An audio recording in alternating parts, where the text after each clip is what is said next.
You will have noticed in these lectures that we are approaching our goal step by step, and that with each step we are trying to penetrate more deeply into our subject. In the last lecture, we spoke of the nature of pain, which may be connected with the course of an illness. We also pointed out how in other cases an illness may run its course, at least in a certain sense, without being accompanied by pain. We must now consider the nature of pain in somewhat more detail. We must keep before us the fact that pain may become apparent side by side with illness. In our last discussion, we already concluded that we may not look upon disease and pain as inseparable. We must be aware that if pain is connected with an illness, there must be something more at stake than mere illness. We have pointed out that the process taking place during the transition from one incarnation to another, whereby events of earlier incarnations are transformed into causes of illness, is influenced on the one hand by the Luciferic principle, and on the other by the Ahrimanic principle. How do we lay the foundation of illnesses? Why do we acquire a predisposition for illness? What induces us between death and a new birth to prepare forces which will manifest as illness in our next life? We are impelled to this when we see our own weakness in the face of the temptations of Lucifer on the one hand, and those of Ahriman on the other.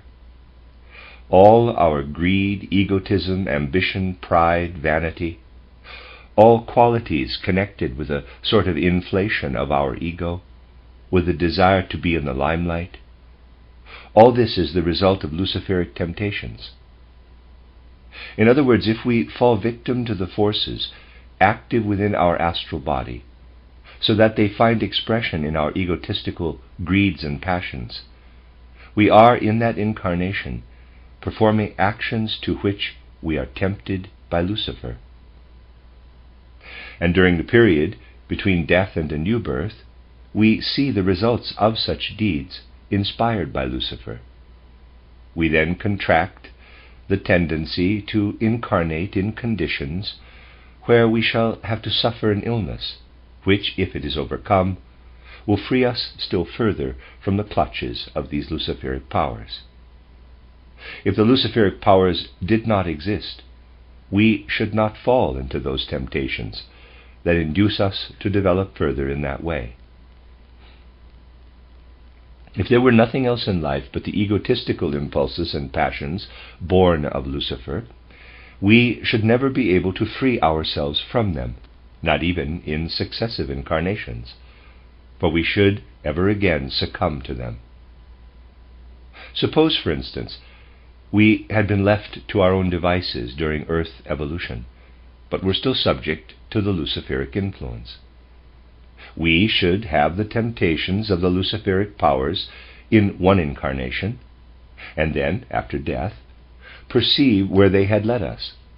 This would bring about an illness, but if nothing else cooperated, the illness would lead to no great improvement during the life in which it is experienced. It leads to an improvement only because other powers, whom Lucifer opposes, add something to the whole process. In other words, when we succumb to the Luciferic powers, the powers whom Lucifer opposes immediately intervene to try and build up an opposing force by which the Luciferic influence can actually be driven out of us. And these powers, whom the Luciferic powers oppose, add the sensation of pain to the process caused by Lucifer's influence. So we have to view pain as something which the benevolent powers give us in order that the pain we suffer may wrest us away from the bad powers and help us not to succumb to them again. If the disease process which results from succumbing to the Luciferic powers was not accompanied by pain, we would simply conclude it's not so bad after all to yield to the influence of Lucifer. and there would be nothing within us that could make us apply our forces to escape from the Luciferic powers. Pain, which is the astral body's consciousness in a wrong waking state, is also that which can help us not to fall prey again to the Luciferic powers in that realm where we have already succumbed. In this way, pain serves to educate us in relation to Luciferic temptations. Now please don't object, quote, "How can we be educated by pain when all we do is feel it, without becoming aware of its beneficial powers?" Close quote. It is only our capital I consciousness which prevents us from attaining such awareness. In the consciousness I describe to you as lying beneath our I consciousness, the following takes place even if we don't realize it in our normal waking consciousness. Quote, "Now I am experiencing pain, and this is brought about by the good powers to counteract my transgressions." Close quote. This is a force in our subconscious mind, acting truly as karmic fulfillment, as an impulse to fall no more into those deeds, inclinations, and greeds that brought about the illness. Thus we see how karma acts, how we fall prey to the Luciferic powers, how these powers effect an illness in the following incarnation, and how beneficent forces add pain to the organic trouble, so that through the pain we may educate the subconscious. We may therefore say that in every case where pain makes itself felt, we are dealing with an illness provoked by the Luciferic forces. Pain is a sign that the Luciferic power lies at its roots. People who go in for classification will now be longing to distinguish these illnesses that are due to purely Luciferic influence from those which can be traced to purely Ahrimanic influence. For in all theorizing, it is most convenient to classify, to make formula, and people delude themselves into believing that they have comprehended much in this way. In reality, however, things do not arrange themselves in such a way that they can be grasped in this convenient manner. In reality, they continually intercross and interpenetrate.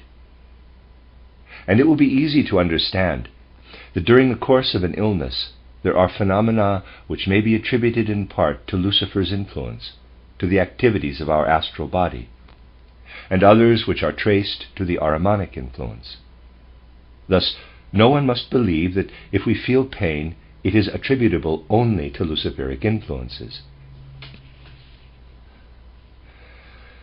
Pain reveals that part of our illness is attributable to Luciferic influence, but this will become clearer if we ask where the Ahrimanic influence originates. We should not have fallen prey to Ahrimanic influence if we had not first succumbed to that of Lucifer. Through the Luciferic influence there came about the relation of the four elements constituting the human being: the physical body, etheric body, astral body, and the I. A relation which would not have existed if only the powers whom Lucifer opposes had operated. In that case, we should have developed quite differently. Thus, the Luciferic principle caused disorder in the inner being of man. However, it is entirely a question of our inner being how the world outside affects us. Just as we cannot see the world when we have imperfect eyes, so through Luciferic influence we are prevented from seeing the external world as it really is. And because of our incapacity to see the external world as it really is, the Ahrimanic influence has been able to insinuate itself into this inaccurate picture. So it is the Luciferic influence on us which has made Ahriman's approach possible. Due to the Ahrimanic influence, we can fall prey not only to egotistical passions, urges, greeds, vanity, and pride, and so forth, but now egotism can affect the human organism to such an extent as to develop organs through which we see the external world distorted and inaccurate. Ahriman has insinuated himself into this inaccurate picture, and under his influence we succumb not only to inner temptations, but also to error. We fall into untruth in our judgment of the external world, and our assertions concerning it. Thus Ahriman acts from outside, but we have made it possible for him to reach us. In that way, the Ahrimanic and Luciferic influences are never separated. They always react upon one another, and in a certain sense keep a balance.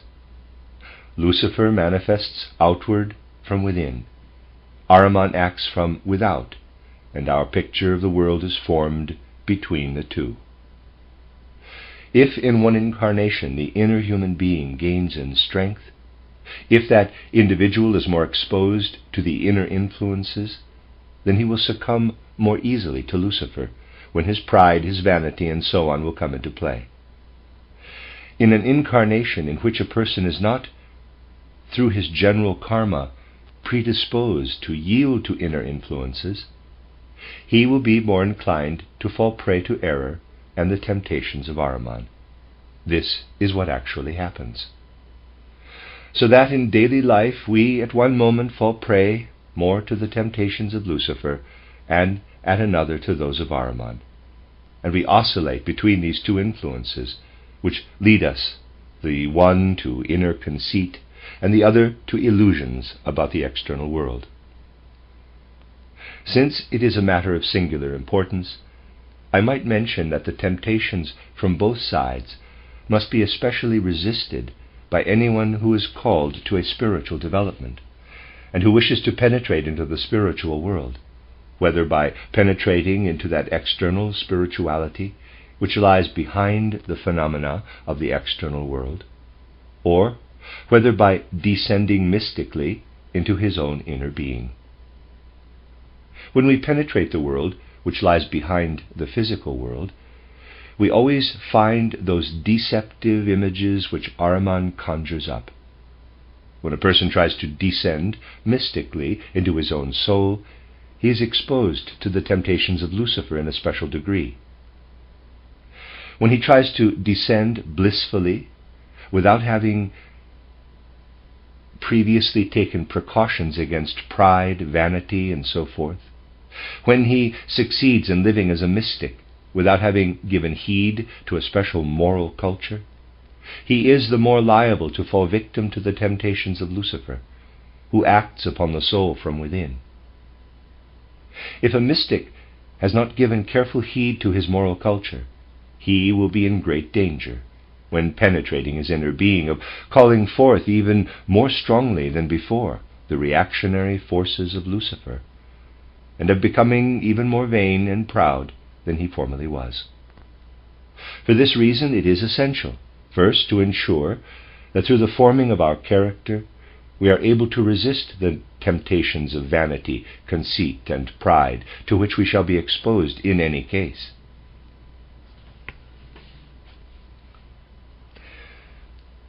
We can never do enough toward the acquisition of such qualities as lead to modesty and humility. This is essential for that aspect of our development which we call mystic. On the other hand, it is necessary to defend ourselves against the delusions of Ahriman when we attempt to reach the spiritual origin of things by following the path which leads behind the phenomena of the external world. If we do not form a strong and steadfast character, which enables us to fortify ourselves to acquire a strong inner life, it may well happen that just at the moment when we are succeeding in going out into the spiritual world, we fall into the clutches of Ahriman, who will beguile us by illusion upon illusion, hallucination upon hallucination. I have often found that people take what I say a bit too literally, because I often emphasize how important it is that any form of spiritual development aimed at penetrating the sense-perceptible world must be undertaken in full consciousness, It happens again and again that people bring along some somnambulist individuals who assure me that they really do perceive the spiritual world and in full consciousness. The only thing that can be done is to assure them that it would be far better for them and far wiser if they did not have this full consciousness. For people are mistaken as to the nature of this, in quotes, consciousness, which is merely an image or astral consciousness. If these people were not conscious in a lower degree, they would not perceive anything. And what matters is that we should, on entering the spiritual world, maintain the integrity of our I consciousness. With the I consciousness, however, is linked our power of judgment and our faculty for acute discrimination. This is what is lacking regarding the forms which they see in the spiritual world. That such people should have some consciousness is in no way remarkable, but the consciousness they should have is that which is linked to the culture of our I. That is why, during our development toward the perception of the higher worlds, we are not so keen on reaching these higher worlds as speedily as possible, on seeing a world filled with images and all kinds of forms, on hearing perhaps all kinds of voices. Rather do we emphasize the fact that entrance to the spiritual world can only bring happiness or be of advantage when our consciousness, our faculty of discrimination and discernment, and our power of judgment have been so sharpened that in the higher worlds we shall be subject to no delusion. This can best be achieved by studying the truths of spiritual science. For this reason we insist that the study of spiritual science is the best safeguard against these alleged visions, which by their nature are not capable of being brought to the test of a sound judgment. Anyone who is properly schooled in this way will not accept everything that comes his way, but will be able to distinguish between reality and a mirage. He will also know that auditory perceptions must be treated with the greatest circumspection, for no such perceptions can correspond to reality unless the hearer has previously passed through the sphere of absolute silence.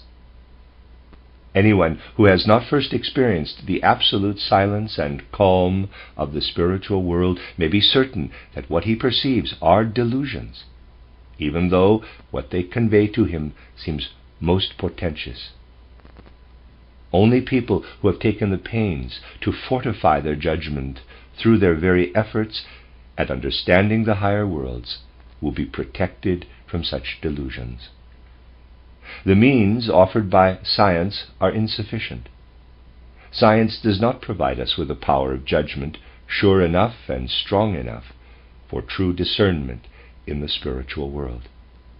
That is why we say that if information concerning the higher worlds is given us by people who have not carefully fortified their power of judgment, and this can be done through the study of spiritual science, such information is always questionable, and must, in any case, first be checked by the methods attained through genuine training. From this we see that Lucifer and Ahriman do not suspend their temptations when we strive for a higher development. There is but one power before which Lucifer retreats, and that is morality, which burns him like the most dreadful of fires. And there is no means by which to oppose Ahriman other than a power of judgment and discernment schooled by spiritual science. For Ahriman flees in terror from the wholesome power of judgment acquired upon earth. In the main, there is nothing to which he has a greater aversion than the qualities we gain from a healthy education of our I consciousness. For we shall see that Ahriman belongs to a very different region, far removed from that force of sound judgment which we develop in ourselves. The moment Ahriman encounters this, he receives a terrible shock, for this is something completely unknown to him, and he fears it. The more we apply ourselves in our life to develop this wholesome judgment, the more do we work in opposition to Ahriman. This appears particularly in all kinds of people brought before one, who recount from dawn to sunset all they have seen in the spiritual worlds. And if one attempts to give to these people some explanation, and to develop their judgment and discernment, Ahriman generally has them so completely in his power that they can hardly enter into the discussion. It is even more difficult to get them to listen to reason when Ahriman's temptations come to them from the auditory side. There are many more ways of dealing with delusions which appear as images than with those which come acoustically, in voices heard and so forth. Such people have a great aversion to any serious study that would contribute to the development of their I consciousness between birth and death. But it is not they themselves who do not like it. It is the Ahrimanic forces that drag them away from it. If one leads those people so far as to develop a sound power of judgment, and they begin to accept instruction, it soon becomes evident that the visions, voices, and hallucinations cease.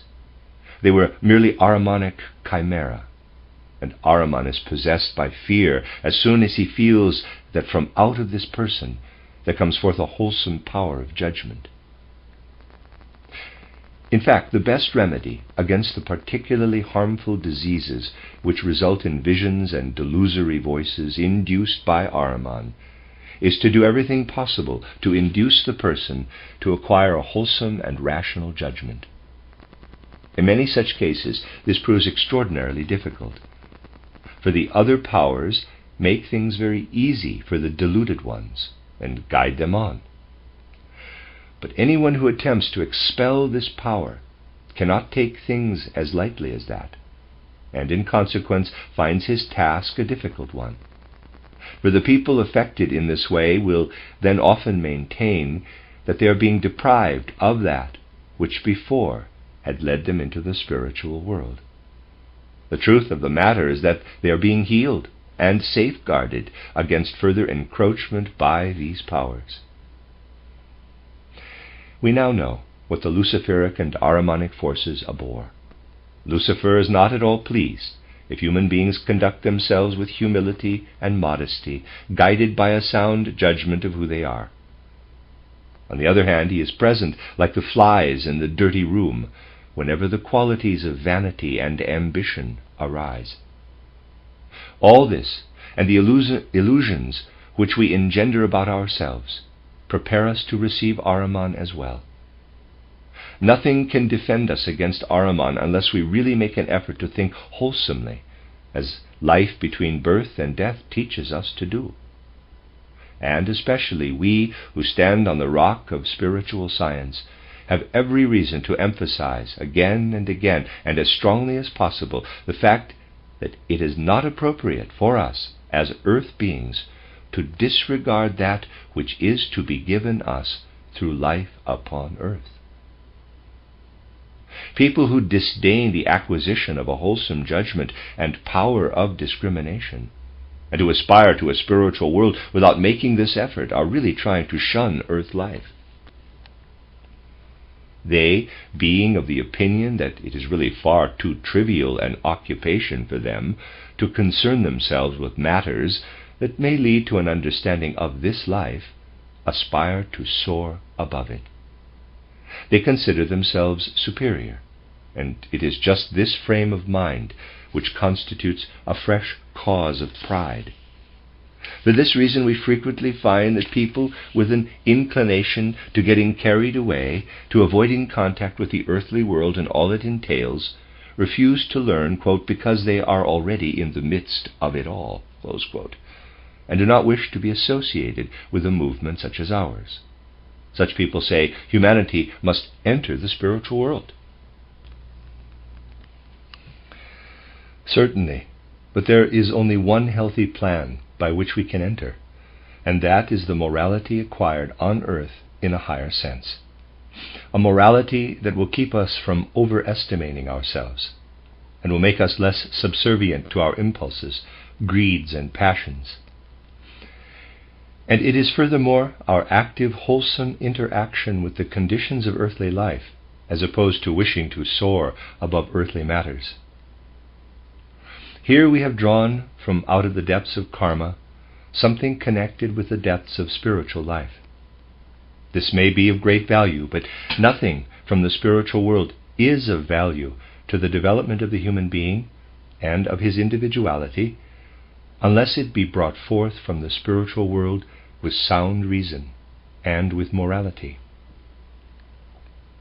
When considering all the discussions of our last lecture and those of today, we might ask, quote, why should not the Luciferic influence, for the very reason that it worked earlier and has been transformed into illness, and then equalized through the pain, why should it not call forth in us, draw after it, as it were, the Ahrimanic influence?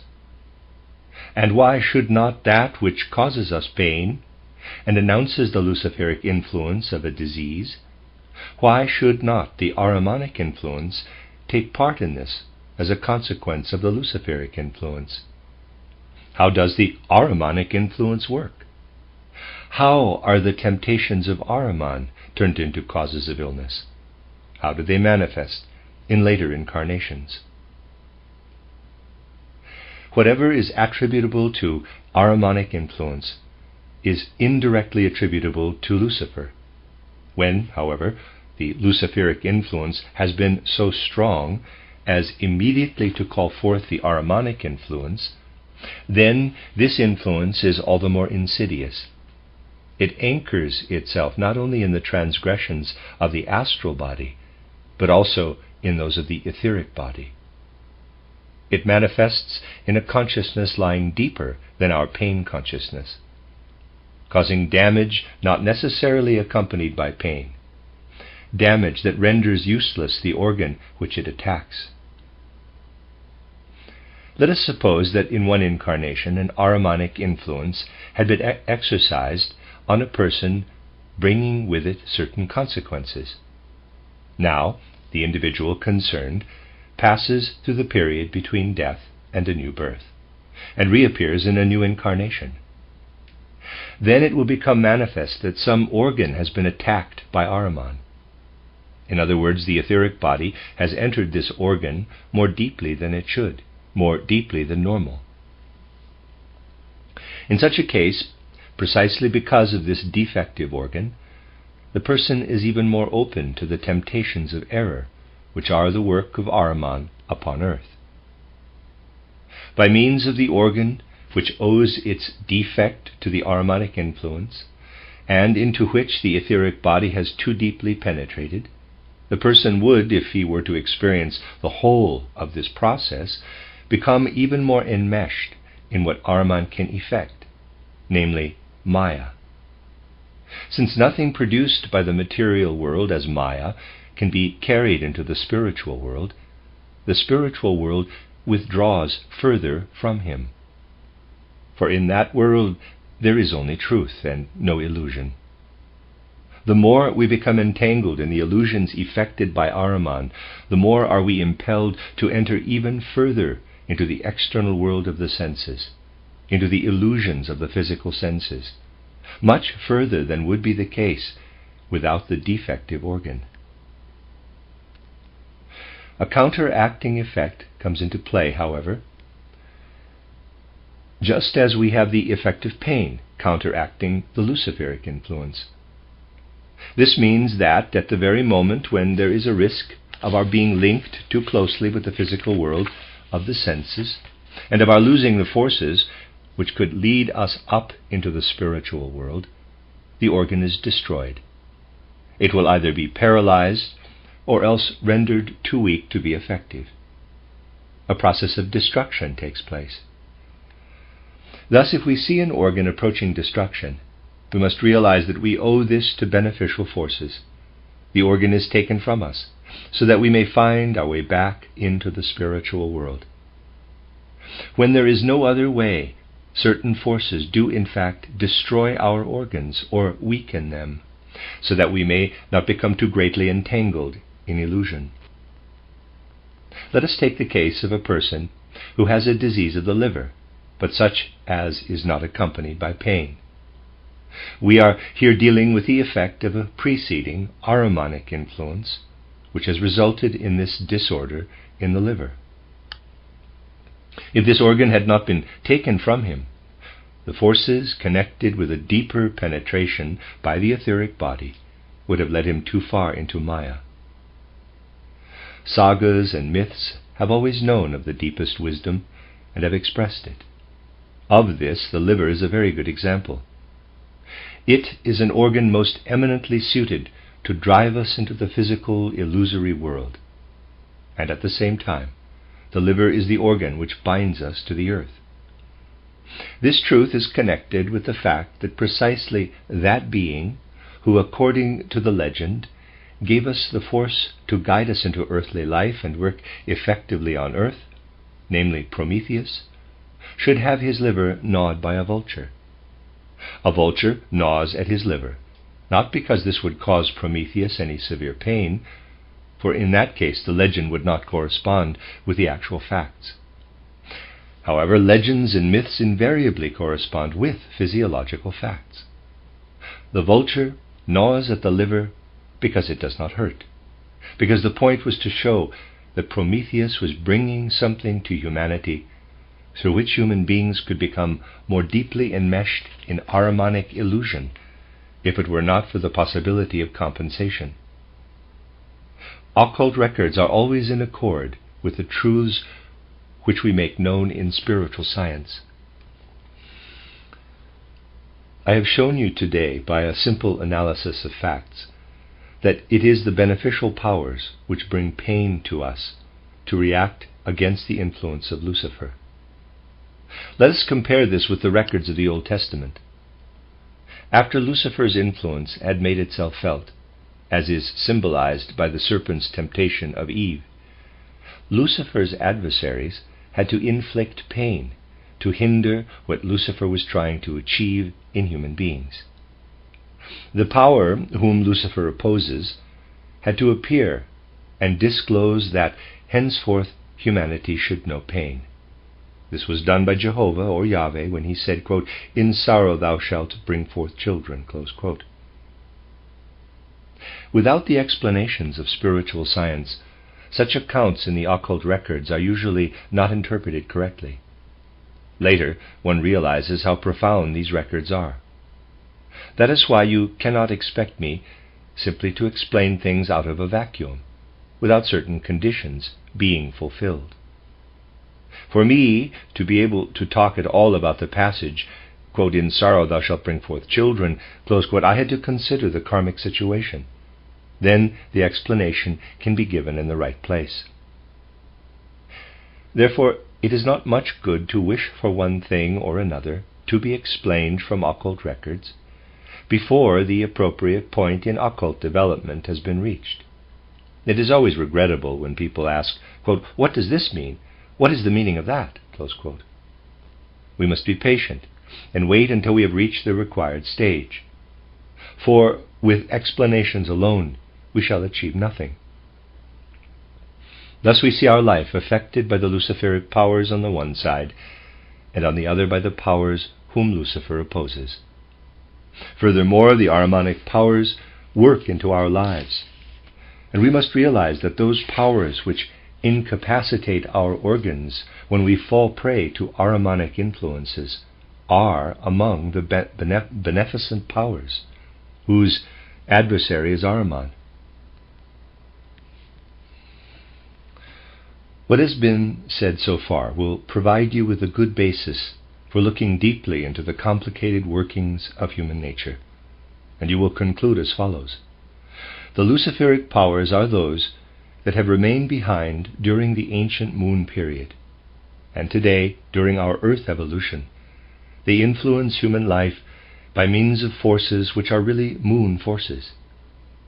According to the opposite plan of those powers, for example, whom Lucifer opposes, these moon forces are not part of our earth evolution. In this way, Lucifer works into the intention of another being. We can now go back to an earlier epoch. If we accept that on the moon certain beings remained behind in their development to intervene in human life upon earth, we may be able to understand that also upon the ancient sun there remained behind beings who played a part upon the moon analogous to that played by the luciferic powers upon earth at present.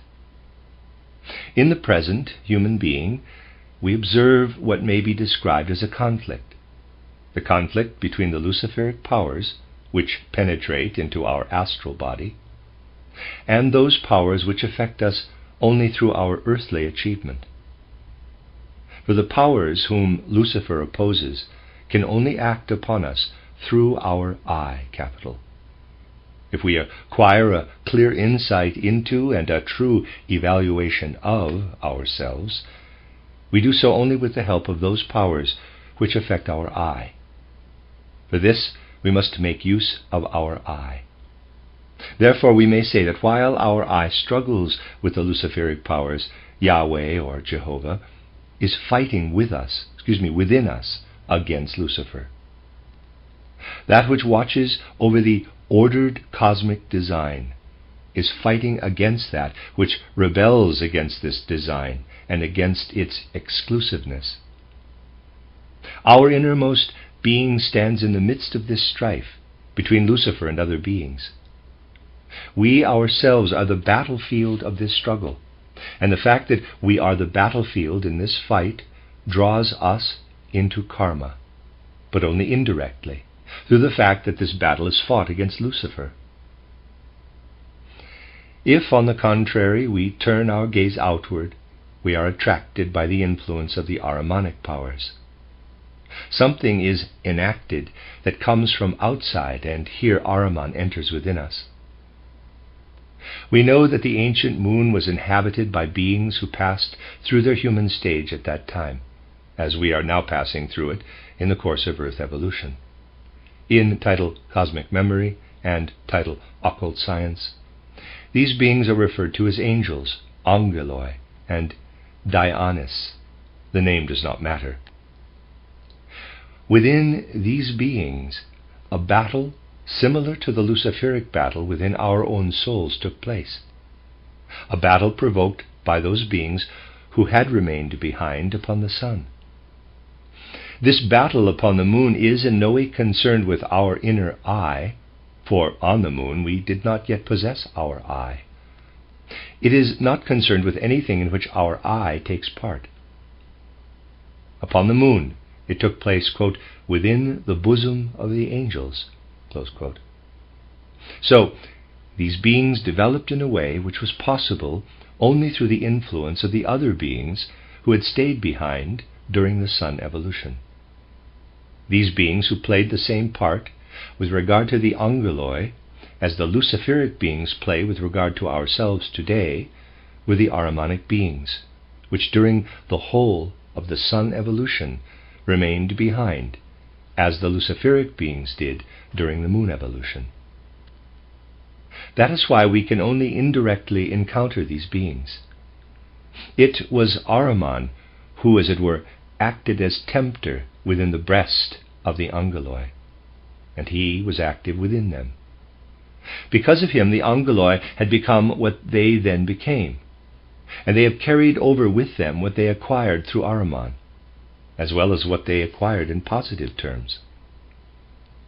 One of our positive gains from Lucifer is our ability to distinguish between good and evil, the free faculty of discrimination, and our free will. All this we may attain only through Lucifer. The angels, however, have carried over into the earth the fruits of their struggle with the Ahrimanic powers, and this has fitted them for their present task as spiritual beings which surround us. Our inner I is not concerned with, and takes no part in what these beings then experienced, nor in the effects of their experiences. We shall see, however, that we receive such experiences indirectly, because the Ahrimanic influence acts upon us. Through Ahriman, therefore, these beings have attained certain results caused during their moon existence, and these results are introduced into our earth existence. Let us try to trace in our earth existence the effect of the Ahrimanic battle of that time. If that Ahrimanic battle had not taken place on the ancient moon, these beings could not bring into our earth existence that which once formed part of the ancient moon existence. For that would have ceased to exist after the ancient moon had perished. Through the Ahrimanic influence, the angels became entangled in the moon existence, just as we, through the Luciferic influence, become entangled in earth existence. They received in their innermost nature something of the moon element and transported it into our earth existence. Because of this, they are in a position to raise up the forces which will prevent our earth from succumbing entirely to the Luciferic influence. The whole of our earth would have to succumb to Lucifer's influence if the results of the angels' battle against Ahriman upon the moon had not been brought into our earth existence. What then are the proceedings in the existence of the earth which we describe as normal? When our present solar system organized itself in accordance with the goal of our earth, that which we see as the regular movements of the earth and of the planets began, and brought it about that we have night and day, that the seasons of the year succeed each other in regular succession, that we have sunshine and rain, that our fruits ripen in the fields, and so on. Those are conditions which repeat themselves over and over again, according to the rhythm of the cosmos, which shaped itself for the present existence after the moon existence descended into the twilight. But within the earth existence, Lucifer works, and we shall see that he works a good deal more than merely in the domain outlined so far in the human being, which he nevertheless has made his most important domain. Even if Lucifer was only active on earth, human beings would succumb to what we call, quote, Luciferic temptation, close quote, not least through the conditions created by the regular course of the planets round the sun, the alternation of summer and winter, rain and sun, and so forth. If we were subject to everything that emanates from the order of the cosmos, everything generated by the regular rhythmical movements of the solar system, if only those laws appropriate to our present-day cosmos prevailed, we would be bound to succumb to Lucifer's influence, bound to develop a preference for the easy life over that which we are supposed to attain for our cosmic salvation. We would be bound to prefer the straight and regular course to a path of personal striving. That is why counterforces had to be created. Forces were created by certain processes intervening in the regular cosmic processes of our earth existence. These were most beneficial and normal for the ancient moon. But today their activity on earth is abnormal and endangers the regular course of earth evolution. These influences correct in a certain way. Let me read that again. These influences correct in a certain way what would come about as excessive inclination to a comfortable life, to ease and luxury, if the mere rhythmical order prevailed. And we see such forces, for instance, manifesting in violent hailstorms.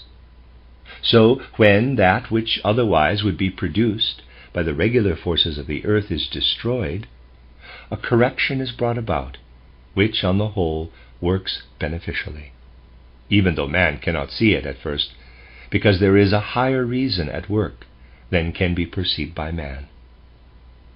When the hail drives down into the fields, we can say that on the old moon, these forces which work in the hail were the regular ones, just as those are that work beneficially today in rain and sunshine. But now they rush in order to correct that which otherwise would be produced by the Luciferic influence. And when the regular course is re-established, they rush in again to effect further correction. Everything that leads to further progressive evolution belongs to the forces of the earth itself. When the volcano throws out its lava, forces are working in it which are retarded forces brought over from the old moon in order that they should bring about a correction in earthly life.